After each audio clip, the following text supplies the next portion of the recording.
நம்ம வீட்டு பெண்களுக்கு அரசியல்லையும் முன்னேற வழிவகை செய்யணும். அதுக்கு உரிய இடஒதுக்கீடு வழங்கணும். பெண்களுக்கு இடஒதுக்கீடு தர்றது ஏதோ சலுகைன்னு நினைச்சிடக்கூடாது.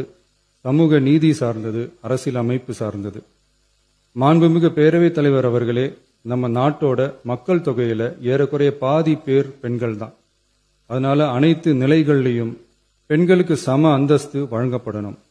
அரசியலமைப்பு சட்டமும் அவங்களுக்கு சமத்துவ உரிமையை வழங்கித்தானே இருக்கு. நம்ம தமிழ்நாட்டை எடுத்துக்கிட்டாலும் ஆண்களை விட பெண்கள் தான் அதிகம். ஓட்டு சதவீதத்தில் கூட அவங்க தான் அதிகம்.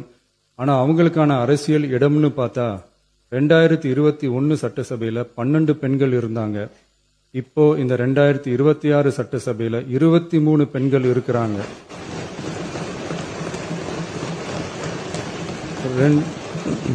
ரெண்டு மடங்கு ஆகி இருக்கு. ஆனாலும் சதவீத கணக்குப்படி பெருசா உயர